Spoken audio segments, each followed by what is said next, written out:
In the name of God, the most compassionate, the most merciful. Welcome to Islam for Dummies. Today we will be talking about a scientific fact mentioned in the Quran regarding the male reproductive system.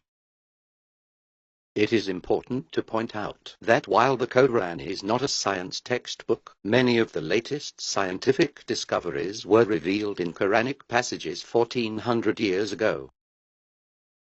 This is in stark contrast with the Bible, which contains numerous scientific errors. For example, regarding genetics, in Genesis 30:37-42, Jacob changes the characteristics of animal offspring by having their parents look at white stripes while mating. Hallelujah, hallelujah, hallelujah, hallelujah. First, we will examine the Quranic verse that describes the location of seminal fluid prior to being discharged.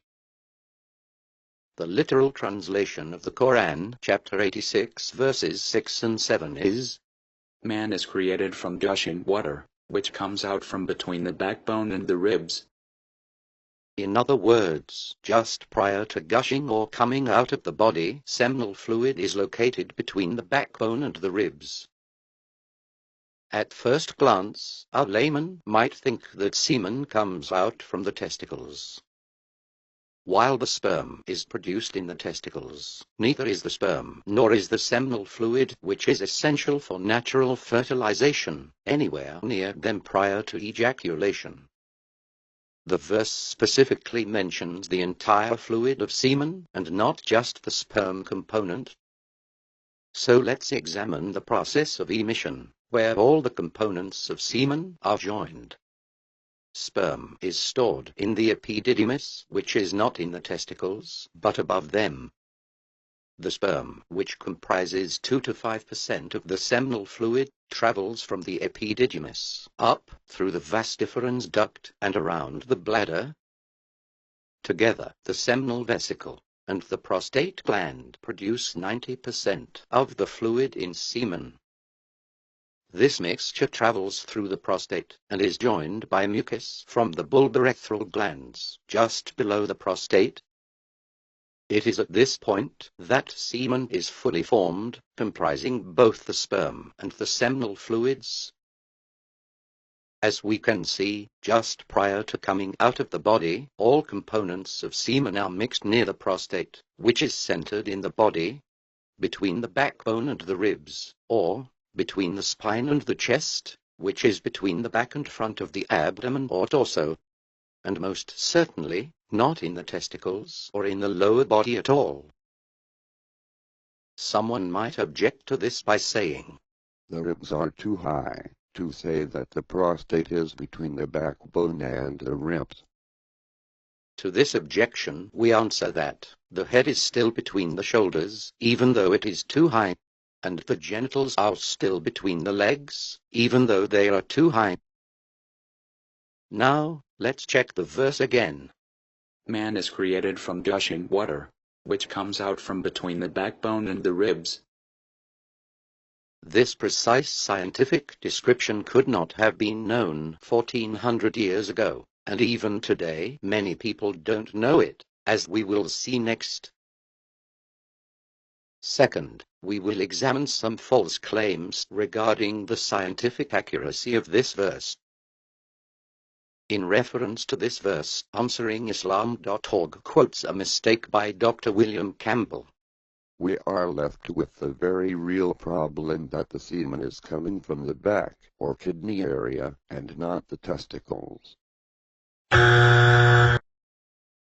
In fact, as we saw earlier, semen does not come from the testicles. Only the sperm is produced there, which comprises 2 to 5% of the semen. The sperm cells travel to the prostate, where 95% of the gushing semen is produced. Next, let's also listen to the false claims of the person discuss Islam about this verse. This description reflects the view of Hippocrates, common in the 5th century. that semen comes from all the fluid of the body and passes through the kidneys on the way to the penis. We now know that it comes from the testicles. First of all, discuss Islam also falsely claims that semen comes from the testicles. We now know that it comes from the testicles. It is quite astonishing how those attacking Islam make the same layman errors without checking their facts. In any case, the Quran does not contain the scientific errors of Hippocrates' view, such as that semen comes from all the fluid in the body, and that semen passes through the kidneys. As a result, contrary to discuss Islam's misrepresentation, there is no similarity whatsoever between this Quranic passage and the view of Hippocrates. Furthermore, let's examine some more of Hippocrates-related scientific errors that are, again, not in the Quran. Number 1, that sperm originate in the brain. Number 2, that both men and women produce sperm. Number 3, that healthy sperm is produced by healthy parts of the body. And number 4, that stronger sperm results in males, while weaker sperm results in females. In conclusion, the Quran clearly mentions the scientific fact before it was known about where semen becomes fully formed before gushing out. Semen includes the sperm and seminal fluids, which are both absolutely required for natural fertilization.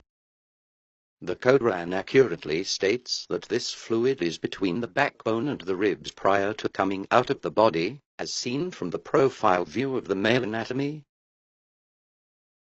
Those attempting to discredit this Quranic verse only succeeded in displaying their own ignorance about the male reproductive system.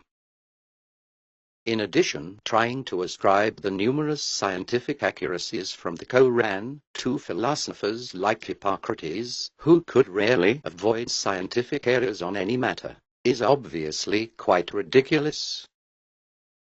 As we have demonstrated, misrepresenting both the scientific facts and the views of ancient societies is not only the strategy but a fundamental requirement for people attempting to refute the Quran's overwhelming signs. We sincerely hope you enjoyed this episode of Islam for Dummies, and we hope to see you again next time.